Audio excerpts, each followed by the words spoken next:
மாண்புமிகு அவைத்தலைவர் அவர்களே,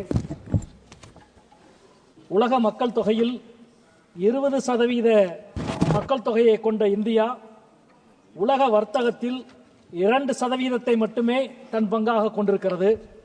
சேவைத்துறையில் 4.6%, உலக சுற்றுலா பயணிகளின் வருகையில் 1.5% மட்டுமே நம்முடைய பங்காக இருக்கிறது. நம்முடைய இந்த பின்தங்கிய நிலைக்கு நாம் தான் காரணம். செயற்கை நுண்ணறிவு தொழில்நுட்பத்தில் சீனாவினுடைய டீப்சீக் AI உலக அளவில் இன்றைக்கு பெரிய தாக்கத்தை ஏற்படுத்தி இருக்கிறது. அமெரிக்கா உள்ளிட்ட நாடுகள் அதை எதிர்கொள்வது நடவடிக்கையை துவங்கிவிட்டார்கள். ஆனால் நாம் என்ன செய்து கொண்டிருக்கிறோம்? இந்தியாவினுடைய மிக பெருமையான கல்வி நிறுவனமான சென்னை IIT-யினுடைய இயக்குனர் தான் தினமும் கோமூத்திரம் குடிப்பதாகவும் அதற்கு மருத்துவ குணம் இருப்பதாகவும் சொல்லுகிறார். போலி மருத்துவத்தை, போலி அறிவியலை பரப்புகிற வேலையை செய்கிறார்கள். ஒன் நேஷன் ஒன் டாக்ஸ் என்று ஒரே தேசம் ஒரே வரி விதிப்பு கொள்கையை பற்றி பேசுகிறீர்கள். 1% மக்களிடம் 40% வருமானம் சென்று சேர்கிறது. அந்த 1% மக்களுக்கு போதுமான வரியை விதித்தால் மீதம் இருக்கிற 99% பேருக்கு வரி செலுத்த வேண்டிய அவசியமே இல்லை. ஆனால் நீங்கள் யார் பக்கம் இருக்கிறீர்கள் என்பதற்கு அது உதாரணம். ஒரே வரி கொள்கை என்பது எங்கே இருக்கிறது? ஒரு பாப்கார்னுக்கு 3 விதமான வரியை விதிக்கிறீர்கள்.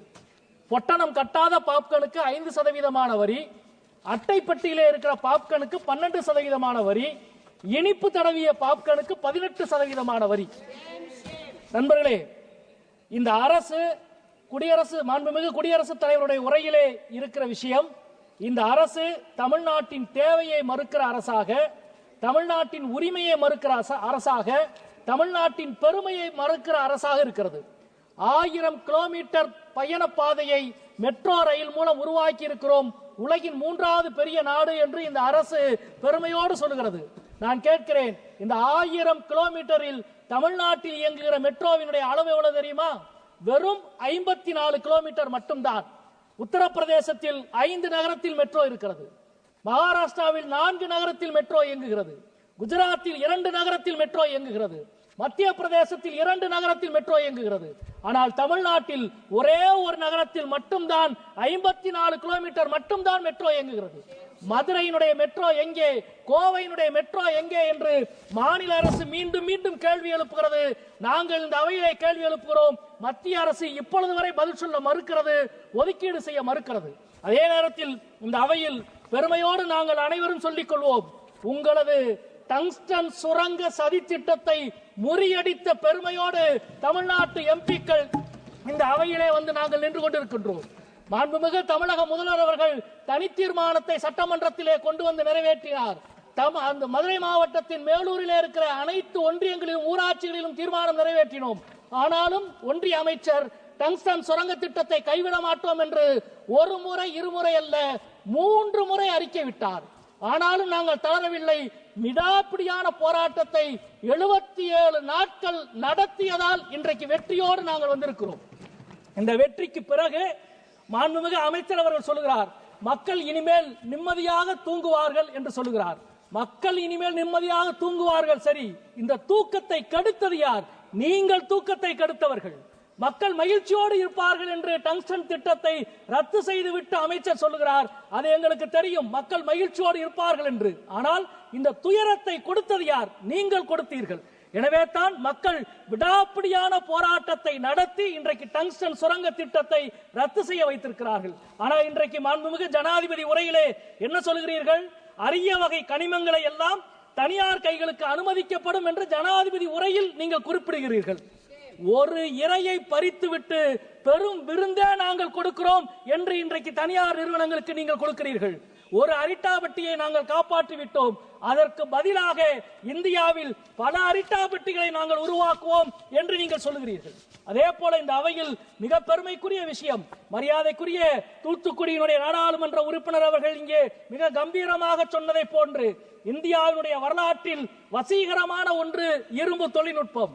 டெல்லியிலே இருக்கிற குதிப்பினார் தூண், இரும்பு தூண், துருப்பிடிக்காத இரும்பு தூண், கோகினூர் கோவிலிலே இருக்கிற இரும்பு மாடம், தார் இரும்பு தூண், இவையெல்லாம் உலக வரலாற்றில் இந்தியாவின் மீதான வசீகரத்துக்கு காரணம்.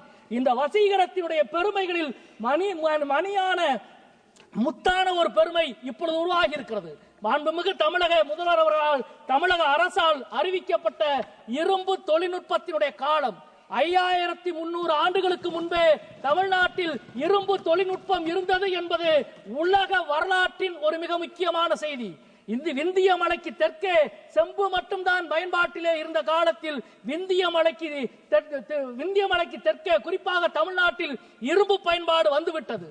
இயற்கையை பகுத்தறிவு கொண்டு அணுகி தங்களது வாழ்க்கையும் வளத்தையும் உருவாக்கிய ஒரு அறிவு சமூகமாக தமிழ்நாட்டினுடைய அறிவு மரபு இருந்திருக்கிறது என்பது மிக முக்கியமானது. மாண்புமிகு சபாநாயகர் அவர்களை நான் கேட்டுக்கொள்கிறேன், வருகிற 15ஆம் தேதி நாடாளுமன்ற உறுப்பினர்களுக்கு நாடாளுமன்ற வளாகத்தில் ராமாயணத்தினுடைய அனிமேஷன் படம் திரையிடப்படும் என்று மக்களவை செயலகம் சொல்லி இருக்கிறது. ராமாயண அனிமேஷன் படத்தை நீங்கள் திரையிடுங்கள். ஆனால் அதற்கு முன்பு 5300 ஆண்டுகளுக்கு முன்பு இரும்பு தொழில்நுட்பத்தை கண்டுபிடித்ததை பற்றி தமிழ்நாடு அரசு வெளியிட்டிருக்கிற ஆவணப்படத்தை இந்த அவையிலே நீங்கள் திரையிட வேண்டும் என்று நான் அன்போடு கேட்டுக்கொள்கிறேன். அதே போல இன்றைக்கு மாநில உரிமையை தொடர்ந்து கேள்விக்குறியாக்குவவர்களாக கவர்னர்கள் அவர்கள் இருக்கிறார்கள். குறுநில மன்னர்களாகவே தங்களை அவர்கள் நினைத்துக் கொள்ளுகிறார்கள். நீதிமன்றங்கள் எத்தனையோ முறை தலையிலே கொட்டினாலும் அவர்கள் மாறுவதாக இல்லை. அரசர்களின் ஆடையை அணிந்து கொள்வதால் மட்டுமே ஒருவர் அரசராகிவிட முடியாது. அவர் நாடக கலைஞராக மட்டும்தான் ஆக முடியும். இந்த உண்மையை அவருக்கு எப்படி புரிய வைப்பது என்று தெரியவில்லை. எனவே இந்த தொடர்ந்து மாநில உரிமையை கேள்வி கேட்கிற அதே போல சட்டமன்றத்தில் இருந்து அதிகமாக வெளிநடப்பு செய்கிறவர்களாக கவர்னர்கள் இருக்கிறார்கள். சட்டமன்றத்தில் தேர்ந்தெடுக்கப்பட்டவர் வெளியே போனால்தான் வெளிநடப்பு.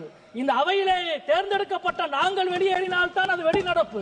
இந்த அவைக்கு வருகிறவர்கள் எல்லாம் வெளியேறினால் அதற்கு பெயர் வெளிநடப்பு அல்ல.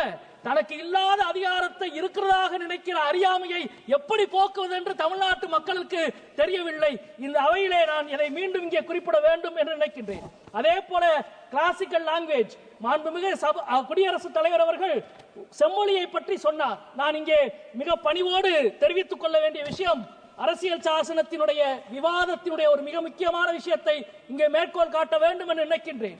குடியரசுத் தலைவர் பதவியை என்ன சொல் கொண்டு அழைக்க வேண்டும் என்று அரசியல் சாசனத்தினுடைய விவாதத்தின் பொழுது மிகப்பெரிய விவாதம் நடந்தது. குறிப்பாக ராஷ்டிரபதி என்றுதான் அழைக்க வேண்டும் என்று பல உறுப்பினர்கள் சொன்ன பொழுது அண்ணல் அம்பேத்கர் சொன்னார், நான் அரசியல் சாசனத்தை ஆங்கிலத்தில் எழுதுகிறேன், எனவே பிரசிடென்ட் ஆஃப் இந்தியா என்றுதான் எழுதுவேன், ராஷ்டிரபதி என்று எழுத மாட்டேன் என்று அம்பேத்கர் அவர்கள் சொன்னார்கள். நான் ஆங்கிலத்தில் எழுதிக் கொள்கிறேன், நீங்கள் உங்களது தாய்மொழியிலே மொழிபெயர்த்துக் கொள்ளுங்கள் என்று சொன்னார். ஆனால் இன்றைக்கு அரசியல் சாசனத்தினுடைய 75வது ஆண்டை கூட்டு நாடாளுமன்றத்தில் 2 அவைகளும் இருக்கிற நாடாளுமன்றத்தினுடைய அவையில் மாண்புமிகு குடியரசுத் தலைவர் அவர்கள் அரசியல் சாசனத்தினுடைய முகப்புரையை படிக்கிற பொழுது நீங்கள் ஆங்கிலத்தில் படிக்கப் போகிறீர்கள் என்று நாங்கள் எல்லாம் காத்திருந்தோம். குடியரசுத் தலைவர் அவர்கள் ஹிந்தியிலே இந்த நாட்டினுடைய அரசியல் சாசனத்தின் முகப்புரையை வாசித்தார். ஹிந்தி தெரியாத பெரும்பான்மையான நாடாளுமன்ற உறுப்பினர்கள் அப்படியே திகைத்து போய் நின்றோம். இது இந்தியாவுடைய ஜனநாயகத்துக்கு விடுக்கப்பட்டிருக்கிற சவால்.